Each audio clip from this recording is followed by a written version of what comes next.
Welcome to your 2022 Toyota Corolla Hatchback. Thank you, Toyota Canada, for speccing this with a 6-speed manual. It's not overly common to have manufacturers, at least in the Canadian market, put manual vehicles on the press fleet, so thank you, Toyota Canada, for that. If you notice some changes right away, yes, I'm using a different camera, and I figure new year, new camera, new things, just trying to up the quality of the content on this channel. So now that that's out of the way, let's talk about the Corolla Hatchback. Carryover model from 2021. So the manual as well as the CVT has a 2-liter 4-cylinder engine, same power figures, which are 169 horsepower, 151 pound-feet of torque. No turbo, nothing fancy here. This is your classic commuter car, gets you to and from. In the case of the Corolla Hatch, it does it very nicely, for that matter. I think it looks good. I like how there's that symmetry between the thin front lights and the thin rear lights. Just overall, really nice looking. But let's do the drive portion and get that out of the way. So, the cool thing here is the Corolla Hatch and manual has rev matching. It's a little button. It says IMT, intelligent manual transmission. And it's pretty cool for, just a little over $20,000 to get something that has rev matching. So well done on that side, Toyota. Very well done, indeed. It drives fairly well. Now, there's a little bit of noise that's going to come through, and I'm pretty sure you can hear it through the microphone. This still is a $20,000 vehicle, so you can't expect the height of sound deadening. But for what it is, and the price point, the Corolla, or the Corolla Hatchback for that matter, is pretty good on the road, quiet-ish, again, as class dictates. But as far as the actual drive and pickup goes, I know 169 horse and 151 pound-feet of torque don't sound like a lot, but the Corolla Hatch moves fairly briskly. You're not going to win any races, but you'll never have any issues getting onto a highway or avoiding any kind of a collision situation.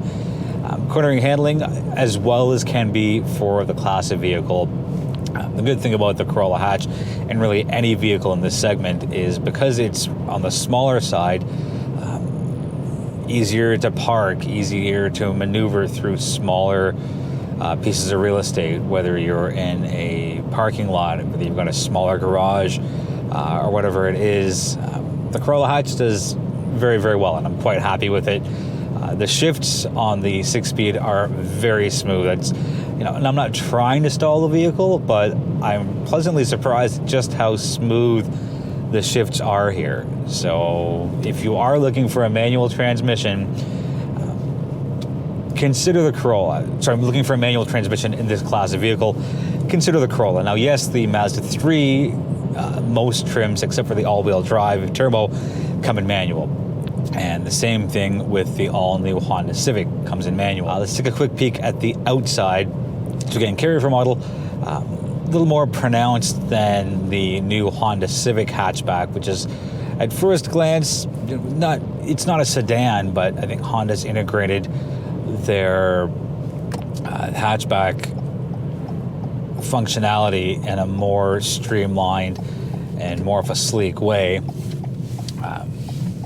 Here with the Corolla Hatch, it's a hatchback from miles and miles away. And that's not a bad thing. It's very good to have its own identity versus the Corolla sedan.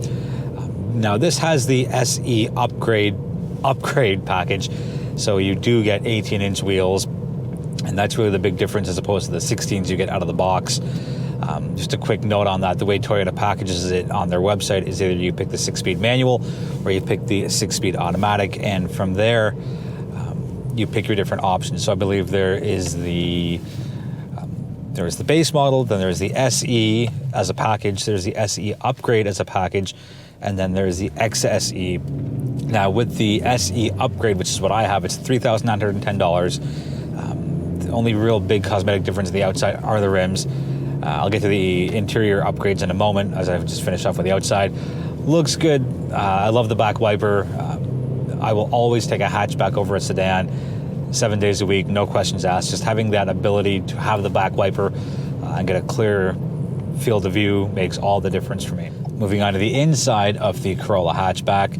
pretty much the same. It's a nice clean layout. I don't have any issues with it at all. You have the big upgraded 8-inch screen here. HVAC controls are nice and simple, easy to use. Buttons are a little small. It's winter in Canada, so most days when it's cold, I do have a set of gloves on. So sometimes I've pushed the wrong button, but I also wear very big, chunky gloves, so that might be operator error on my behalf. Other things you get here with the SE upgrade is you get heated seats, you get a heated steering wheel, you get wireless charging. And those are pretty much the big ones that you get here as far as the functionality goes. On the safety side, you get blind spot monitoring as well with the SE upgrade package. I'll talk more about safety in a couple of minutes, but I just wanted to wrap up the inside.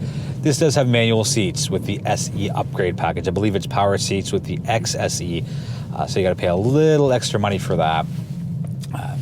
But as far as everything being within reach, it's not too bad. Now, the heated seats are tucked in front of the gear shift just a little bit, so you can see them.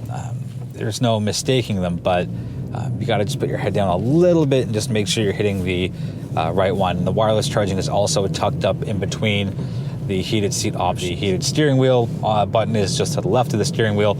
My issue here is the same thing I have with Mazda. The whole wheel is not heated. The top part is not heated, the bottom part is not. So it's a weird kind of feeling and sensation with or without gloves, because you can feel it. It's a pretty well heated wheel. Like right here, there's nothing, but on the sides there is no sunroof, but it does have a black headliner, so it kind of does feel a little on the closed inside sometimes. Mostly at night, not a deal breaker for me. Nice big front windshield, very nice and big windshield. Let me correct myself as I think about that with a little more clarity. But, keep in mind the class of vehicle this is. Yes, I know some of the vehicles in this class do have sunroofs. There's nothing here, as you can see.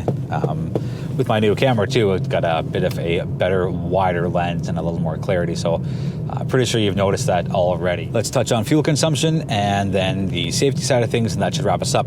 So on a 50-liter fuel tank, we are at, in liters per 100 kilometers, 8.4 on the city and 6.7 on the highway. Blended total comes out to 7.6. Here's the interesting note, and it's a very quirky thing.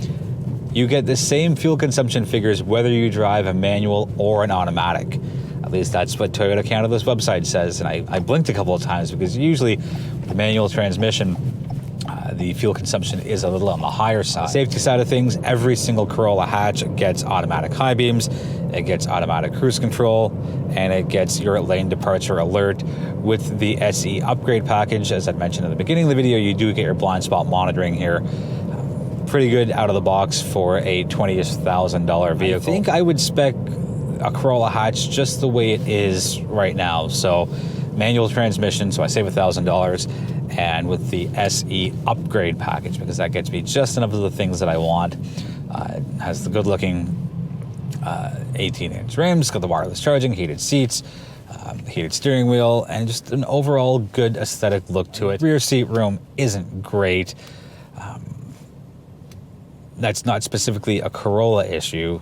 A lot of the rear seats in this class of vehicle aren't especially large, but again, consider the class of vehicle, consider what it is. That's going to wrap it up for the 2022 Toyota Corolla Hatchback. If you've got any questions on the vehicle, let me know, and I will do my best to get you answers as soon as possible. Thank you so much for watching. I really do appreciate the support, and feel free to subscribe if you haven't already, and feel free to tell somebody about the channel who you think might be interested in what it is that I do. Until I see you again, be well, be healthy, be safe.